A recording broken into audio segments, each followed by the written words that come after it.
Nasubukan niyo na bang manakawan? Sino po naranasan ng manakawan ng bahay? Yung ano kaya kung ang magnanakaw pumasok para kunin lang yung tsinelas mo? Di ba nakakatawa? O kaya ninakaw lang yung sandok nyo. Okay lang ba yon? Ba kung sandok lang ang nanakawin niya, pagbibigyan ko na siya, di ba? Sama mo na pati kutsara. Pero walang magnanakaw ng hindi mahalaga. Walang magnanakaw ng hindi mahalaga. Ang pinag-iinitan ng mga magnanakaw, yung mahal, yung maganda, at mapapakinabangan. Sa Bible, ang magnanakaw ay tinawag na si Satanas. Wala siyang ibang pupuntahan para magnakaw ng maganda, ng valuable, at napakahalaga. Hindi siya nagnanakaw ng mga walang kwenta.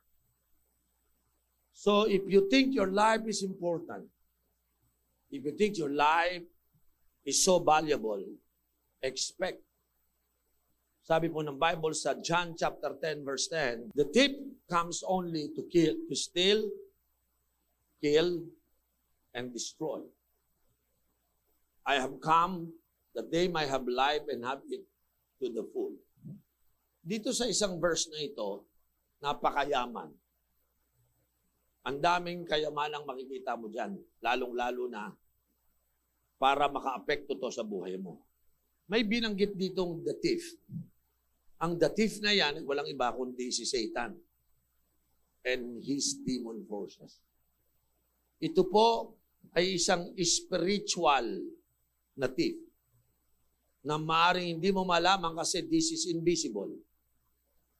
But not because you don't see, it is not real. Parang electric fan na lumalabas ng hangin. Hindi mo nakikita ang hangin doon sa electric fan. Pero pag nilapitan mo, mararamdaman mo. Say amen. Pag gumalaw si Satanas, hindi mo siya makikita. Pero pag nanakawang ka na, mararamdaman mo na. Okay? So, tip dito sa 10:10 ng John is talking about the devil, the father of lies. Okay? Dito, in-explain ni Apostle John ang kanyang galaw at trabaho. Ibig sabihin, ito yung very essence bakit siya nag-i-exist.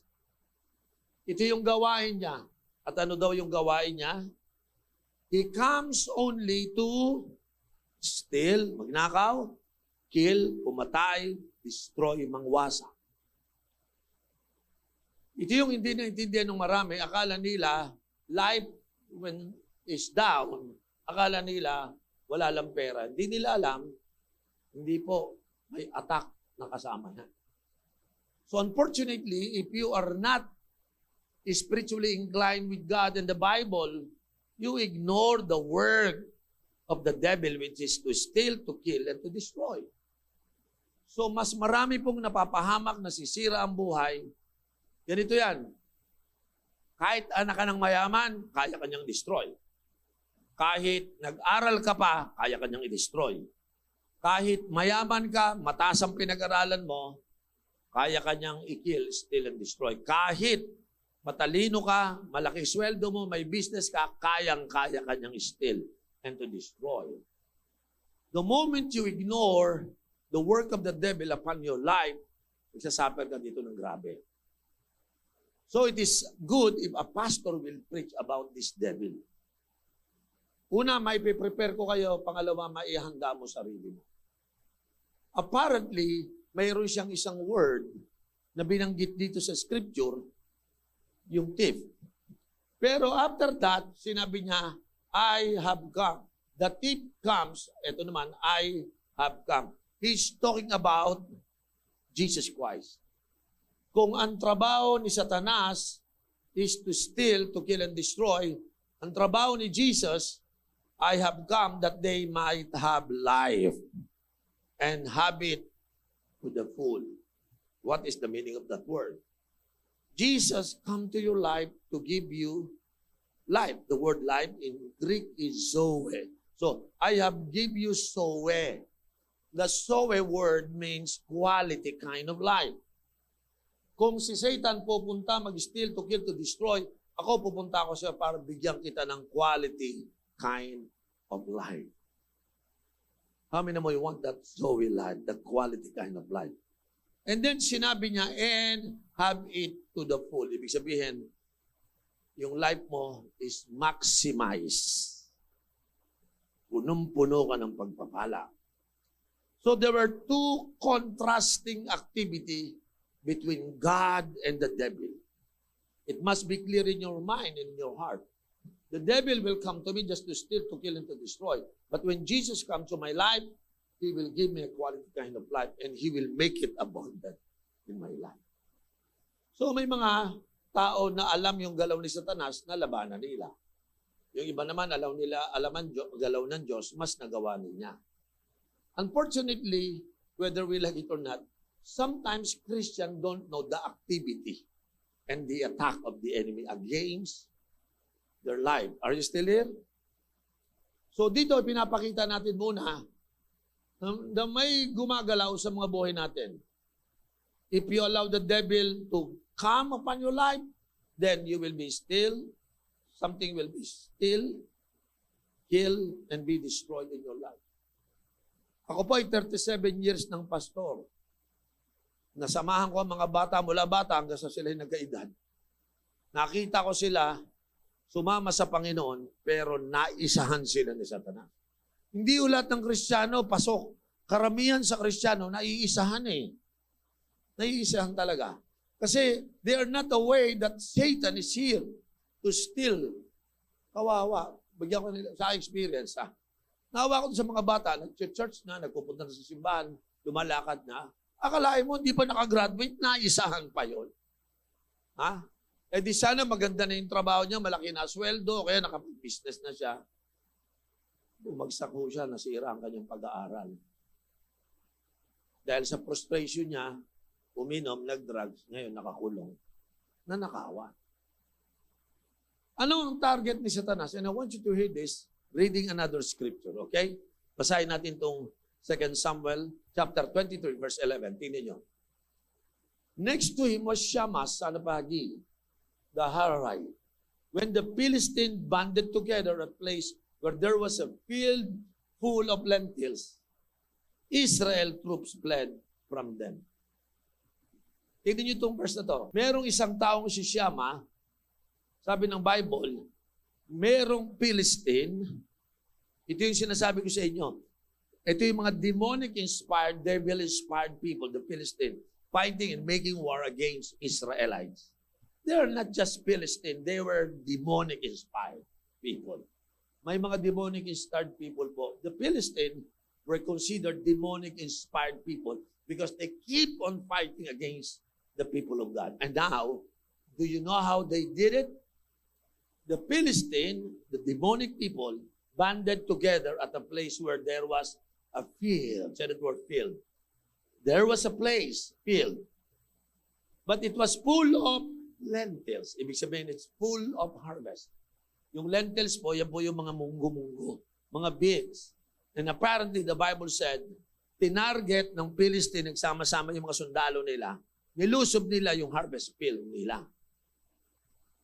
Bakit?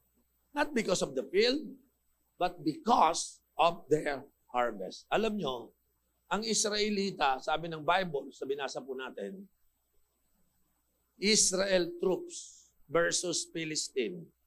They fled from them. Tumakbo. Nagtaka ko dahil ang Israelita, they were the one who plant the seed. They take care of the seed. Probably they water the seed. They till the seed. Now the seed begin to grow. They were all excited because sabi nila, yan, tumubo na. May nakita na silang daan. They begin to grow. They begin to mature. And then suddenly nakita nila may namumulak na. Lahat po ng farmer ng Israel during the time, nakangiti na sila. But there were worries in their heart during the time. Because it was the 9th time and this is the 10th time their harvest might be gone and be stolen by this Philistine. So kinakabahan sila. Nung makita na nila yung malaking harvest, alam mo, ang nakakainis sa Philistine, hindi sila lumusob nung nagtatanim sila. Hindi sila lumusob nung unti-unti nang lumalabas. Hindi sila nilusob nung sila ay nagbubulaklak na. Alam mo kailan sila lumusob? Nung aanihin na yung harvest. Because the goal is not to get the plants, the flowers. The goal is to get the fruit of their harvest. I want you to be aware that when Satan attacks, he doesn't attack when you were starting. Seed ka pa lang eh. No?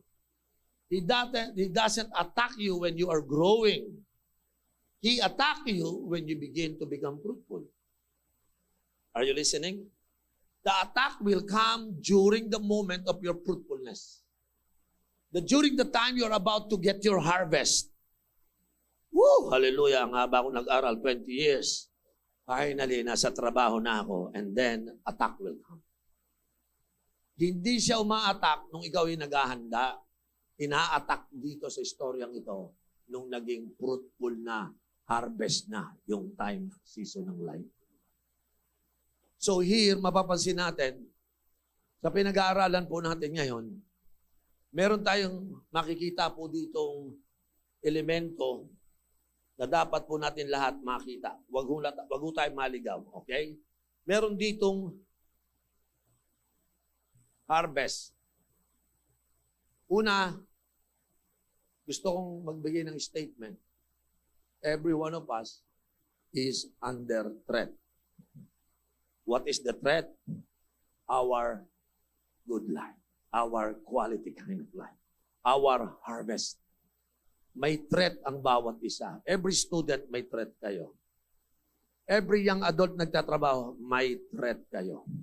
Every businessman na nakikinig sa akin ngayon, nakabangko yung threat. Laging nakatutok yung threat. Apparently, dito sa pag-aaral natin ito, sa verse na binasa natin, merong threat sa Israel. At ang threat nila, by the way, ito pong lugar na yan, okay, yung place ng kanilang harvest, yan po ay place ng mga poor Israelites. Nagtatanim sila para may makain sila. Imagine nyo, ito na lang yung time moment na mag-harvest sila para mapagandaan yung pagkain nila sa mga susunod na panahon. And yet they were attacked. This Satan is so vicious. Yung natitirang pag-asa ng Israel, the demons are so vicious. They attack their only hope, yung food na yan. Pag ito nawala, magugutom talaga sila. Satan is constantly attacking our possessions, our portion from God, our harvest. So magtataka ka, may trabaho na nawala pa. May business na nalugi pa.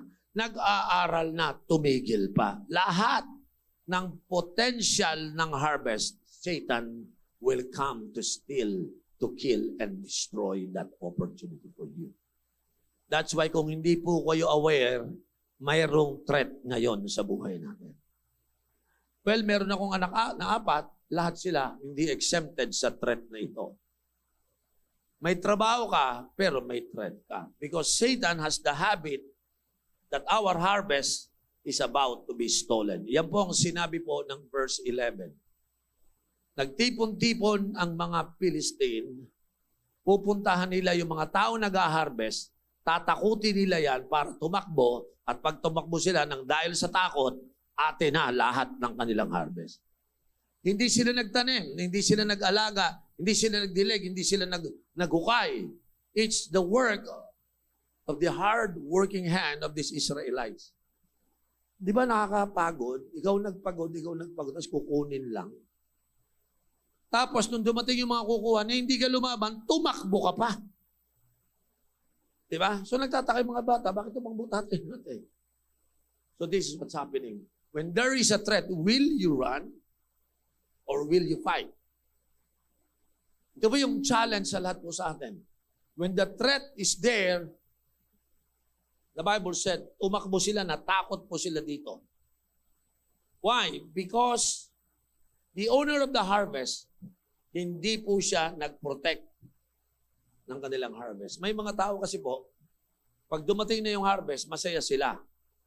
Eh, pag inatak, would you protect your harvest?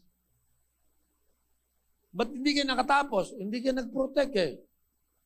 No, gano'ng karaming bata nag-aaral na hindi pinrotect, napunta sa computer games. Hindi nakagraduate kasi puro computer na lang. Gano'ng karaming bata ngayon, imbis na makagraduate, nag-drugs, hindi natuloy. Because we are not protecting our harvest. May trabaho ka na, may business ka na, konting problema lang, umayaw ka na. Why not protect it? So maraming gusto mag-business, nawala ang business. May gusto magtrabaho, imbis na promote, nawala ng trabaho.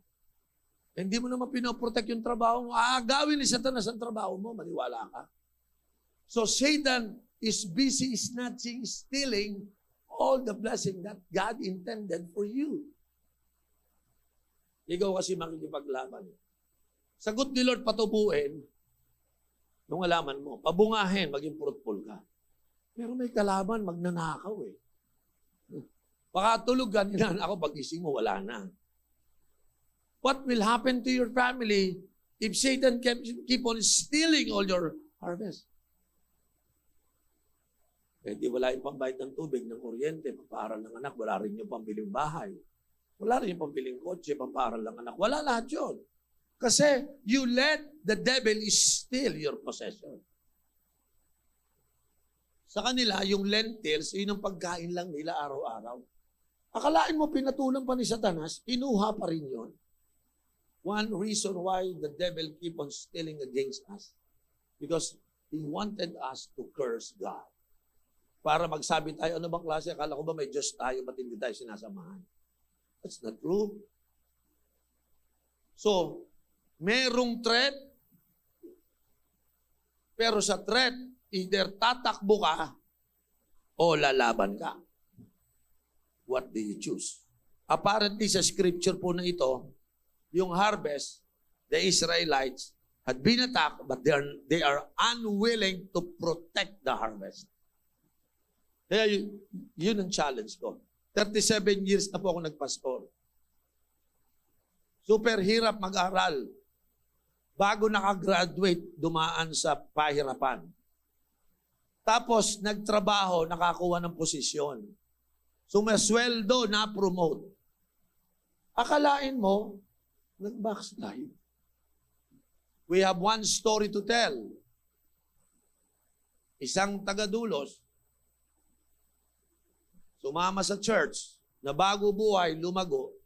Kaya lang, nung naroon na siya sa gitna ng harvest, akalain mo, nag-backslide, sumama sa mga unbelievers. Nagkataon yung unbeliever na kasinamahan niya, pusher pala ng shabu. Alam niyo nangyari, nahuli yung pusher, akala niya yung hawak-hawak niyang bag, yung pala may laman na shabu. Nung hinuli sila ng pulis, nabaliwala yung pinag-aralan niya, pati trabaho niya wala, ngayon nakakulong. Why? Because you don't protect your harvest. Mag-ingat kayo, kasi bababuyin ni Satanas ang buhay mo talaga. He will kill, steal, and destroy you. So nakakulong, walang nagawa yung pag-aaral. Hindi naman siya talaga pusher, sumama ka sa maling company, it corrupts you. Sabi ko nga, kung taong ito nag-stay lang sa simbahan, nanatili lang sa simbahan, hindi sana siya napahamak. Sino sa inyo, papunta ka doon? Itong araw na ito, baka ito'y paalaala sa inyo. Kung kayo'y nagsisimula na, wag mong takbuhan. Yung harvest mo, i-preserve mo, i-protect mo. Sino ito ready i-protect ang trabaho mo? I-protect ang future ng family mo. Ha? Narito na kayo, I encourage you, huwag yung sirain ang buhay nyo. Do not let the devil steal what is yours. Kung titigasan ng ulo mo, sumunod ka sa Panginoon. And I promise you, kapag hindi mo pinrotect yung harvest mo, mawawala lahat ng harvest. Akalain mo, Christian ka na, umiinom ka pa rin. Another story. Ito, born again din. Lumaki na sa church. Grow na. Minsan, may barkada, natsyempohan siya, nakita siya. Akala niya pinagbigyan uminom. Wala naman si Bishop Uriel. Inom tayo. Nagtago siya, painom-inom. Nung sa inuman, nag-arambulan, nasaksak siya. Kasi, sana bago ka uminom, sana sinabi mo ganito, I have to protect my life, my integrity. Sana pinrotect mo, no? Sana kaya mong sabihin, no, I cannot do that. Why? Inside of your mind, sabi mo, I need to protect. Yung mga nagyoyosi, yung mga nagda-drugs, yung mga umiinom, yung mga nagbibisyo dyan, yung mga nagbe-vape. Pag ginagawa nyo yan, you're not protecting your life. You are what? Endangering your life. Satan want to put your life in danger. Because once you are in danger, he could steal, he could kill. Naghahanap lang siya ng tamang place eh. Yung inuman, place ng inuman, dangerous place. Vape, yosi, dangerous place. Drugs, dangerous place. May mga lugar na dangerous. You should not go there. Protect your atmosphere. Do you hear me? So dito, darating at darating yung Philistine na ito. Hindi yan dumadating nung ikaw yung nagtatanim, nung namumulaklak. No, hindi siya tatanim nung nag-aararo ka pa lang. Dadating yan kapag yung bunga mo lumalabas na. Listen, Satan loved to go to a place where harvest is visible. Hindi nagpupunta si Satanas sa mga pangit na lugar, bagamat taga doon siya. Pero mamamasyal yun. Papasyalan niya yung mga Kristiyanong, wow, ganda na buhay nito. Eto na, may harvest na. Those people will be threatened by the devil. So ulitin ko, lahat tayo may threat. Ang threat na ito, either you run or you protect. Ganyan po ang principle niyan. Apparently, hindi po tumakbo si Shammah sa verse 12. Tingnan po natin yung verse 12, mga kapatid.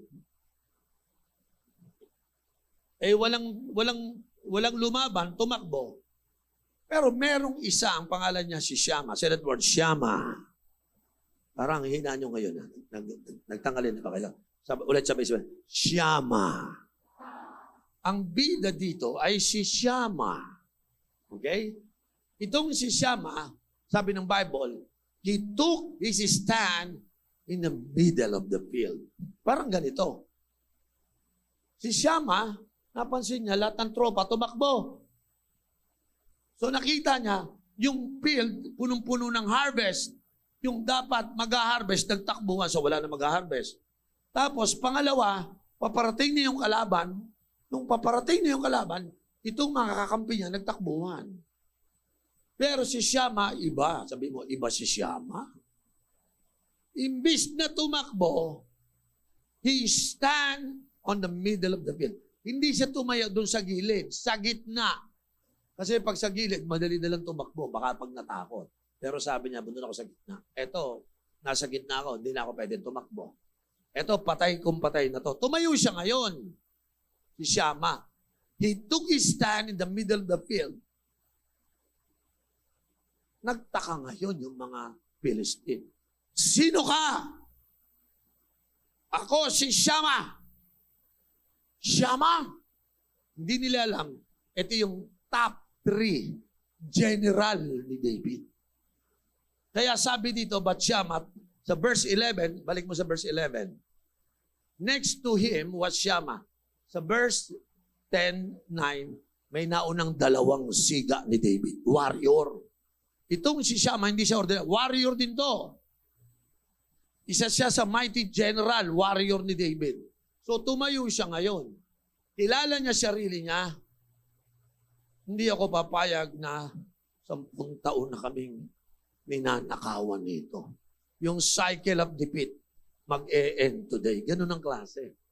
Because when nobody stand for their harvest, the cycle of defeat will keep on running in your life.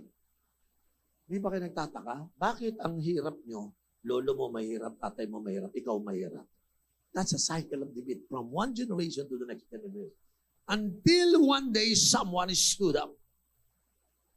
So the enemies ask the question, sino ka? Shama ang pangalan ko. Bakit ka nandyan? Hindi ko ipapanakaw ang harvest namin. Lalabang ka? Yes. 600 kami, isa ka lang. Kahit mag-isa lang ako, lalaban ako sa inyo. Shama, ang tapang mo. Bakit ka matapang? Akong si Shama, lalaban sa inyo dahil kasyama ko ang Diyos. Ayun. Kaya pala matapang. Alam mo, pagkasyama mo si Lord, matapang ka. Amen? Anong hindi ako gagraduate? Gagraduate ako. Wala kayong pera. Gagraduate ako. Walang pera tatay mo. Gagraduate ako. Bakit? Walang pera tatay ko, pero kasyama ko si Lord. Iba talaga pagkasama si Lord. Amen. Alam nyo ba, kaya sila tumakbo kasi hindi lang nila kaisip, kasyama si Lord.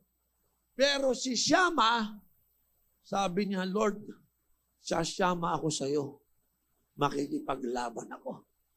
Sino sa inyo willing sumama para i-protect ang harvest ng buhay natin? Can I ever amen? Sabi mo sa katabi mo, siyama tayo. Sino rito yun sasama? Siyama. To stand when no one else will. Dito ko nakita yung istorya, may threat, may tumakbo. Pero may threat, may nag-stand. And that is none other than Shama. So tanungin natin, bakit hindi ka takot, Shama? Kasi takot din ako, sabi na. Sino ba hindi takot? 600 ang kalaban versus 1. Alam mo ba mathematics? But when faith moves, mathematics is no longer important. Me and my God is majority. Kaya kong lumaban dahil kasama ko ang Panginoon. Yeah, kalaban 600, ako lang mag-isa. 600 versus 1 on your logical thinking, imposibleng manalo. But guess what? Takot din ako. Pero pinilit kong maniwala at manampalataya. Alam nyo, hindi biro ang mag-protect ng future mo. Hindi biro mag-protect ng harvest mo. Pero once you believe that there is a God who loves you, that there is a God who save you, mapapalitan yung fear, papasok ang faith sa buhay mo. Bakit siya tumayo? Because of faith. Bakit siya tumayo? Because of courage. May fear ba siya? Yes. Because courage is not the absence of war. Courage make me stood up because God is with me. A faith to believe that God will stand with you to fight against the enemy. Can I have amen? So dito sa talatang binabasa po natin, nakita natin yung threat, nakita natin yung mga Israelitang tumakbo, pero nakita rin natin that somebody need to stand for the harvest. At nung tumayo siya, ang pinakamaganda, basahin natin sa verse 12, ha? When the Philistine banded together the place, verse 12, but Shammah took his stand in the middle of the field. He defended it. Yung harvest mo ite-threat, would you defend it? Yung pag-aaral mo under the threat, would you defend it? Yung trabaho mo, yung business mo, ina-attack, would you defend it? Kaya pala nananakaw ni Satan. Because nobody is defending it. Ako, ang dami ko nakita. Pwede ko ikwento sa inyo ang dami-dami. Nanakawan yung maraming Kristiyano because of the unwillingness to defend. At Shammah stood up and then he defended it. Hindi niya lang dinepend, hindi lang siya nag-survive, but he struck the Philistine down. Hindi lang siya nag-survive, nagabulan, tumakbo, pinatay niya lahat ng kalaban niya. He struck down the Philistine. Down. Ibig sabihin, walang tumayo doon, tumba lahat. Yung picture ng down, ibig sabihin, siya lang nakatayo, lahat tumumba. The amazing thing is this. Ano kaya weapon niya? Tama? Meron kaya siyang laser? Ang, ang kalaban niya, puro swords. Siya, puro machine guns naman. Apparently, the Bible said, meron siyang hinawakang isang kahoy. Yung kahoy nun, itinaas niya. Ang tawag doon sa Tagalog, pat-pat. Yung pat-pat na may konting bakal sa dulo, yun ginagamit yun, yung pampastol. Pupukpukin niyo yung katawan. Oh, imante na. Pinupukpuk niyo yung mga kalabaw, mga baka, para umandar. Yun ang ginamit niyang weapon. So, tinigil niya na kalaban. Sino yan? Si Shama. Ano kaya? Anong hawak nun? Mukhang swords, ah. Sabi, hindi swords. Walang kintab, eh. Nung nilapitan. Pare, kawayan lang. Siguro pinagtawanan siya kasi sa warfare ng mga Pilistino, dapat dyan, swords against swords. Pero ito, pat-pat against swords. Sa conclusion nila, matatalo nila. Hindi nila nakita na si Shama lumalaban, oo, stick, pero kasama si Lord. Ang pinakamahirap kalabanan, yung sinasamahan ng Diyos. So they have underestimated Shama because number one, he is one. Second, he has no weapon for war. He only have stick to fight. He depended them by stick. But that stick struck them down with the help of the Lord. So sinabi ng Bible, they were struck down, the Philistine down. Why? Ito pala. The Lord brought about a great victory. So si Lord may ginawang great victory sa kanya. Tinawag niya God brought victory sapagkat si Lord ang tumulong at siya ang naging dahilan kung bakit siya nanalo. Ha? I don't know how it happened, pero stick lang, verse 600, tinalo. Because, listen, when you are lacking power, lacking energy, you are limited. There is such thing as supernatural intervention. Apparently, ang nangyari kay Shama, there was a divine supernatural intervention. Alam nyo, pag ang supernatural, iba yun eh. May hirap pigilan, super yun. Kung ikaw natural, ito may supernatural, talo ka dyan. Apparently, Satan want to destroy, kill and steal everything from them. But the one they face is a man with supernatural power coming from God. So yung stick niya naging supernatural. Yung katawan niya binigyan ng supernatural. Paano mananalo yung mere human being sa kanya? So to cut the story end, he won the battle. Wala silang nakuha kahit isang harvest niya. Na-preserve, na-protect ang kalaban, they were struck down. Patay lahat. Siguro yun ang pinakahuling lusob sa kanila. Kasi mababalitaan nila, huwag tayong pupunta doon. Si Shama may kasyamang Diyos niya. At hindi siya matatalo. Hallelujah. And that's how it ends our story. Now, let me give you some application on this. One, your life, your possession, your blessing and harvest will constantly be threatened. Ibig sabihin po nito, if it is threatened, ang pag-aaral ko will be threatened. Ang aking hanap buhay will be threatened. Ang aking business will be threatened. Ang aking family will be threatened. Ang aking dream will be threatened. So what do? Would you run or would you believe that God will be with you so that you could stood your ground? What do you choose? Stand or run? You will stand. Amen? But when you stand, I know you're afraid, but that's normal. But we fight not because we are not afraid. We are afraid as well, but we know our faith rise up. From fear, it become faith that God will be with us to help us. Can I have your amen? Bakit ka lumalaban? Nawawala ang takot mo? It's because the Lord is with us. Every time we stand for their God-given harvest, when we stand, tutulungan tayo ng ating Panginoon. Can I have your amen? Sino sa inyo ipaglalaban mo ang pag-aaral mo kahit mag-isa ka lang? Hindi na kayang tumulong ng nanay at tatay, pero sasamahan ako ng Panginoon. Sino sa inyo naniniwala ang trabaho mo ay simula na para buksan ang pintuan that through your job or business, one day makakabili ka rin ng bahay. Makakabili ka rin ng sasakyan. Makakapagpaaral ka ng anak because that harvest belongs to you. Amen. Alam nga namang nagkaroon kayo ng relasyon sa Diyos para maghirap lang. Mali po yun. Lahat ng tamang relasyon sa Diyos, makinig kayo, ibibigay ni Lord ang para sa iyo. May harvest na nakahanda sa iyo. So keep on fighting, keep on protecting, and I believe God will be with you. Can I have your amen?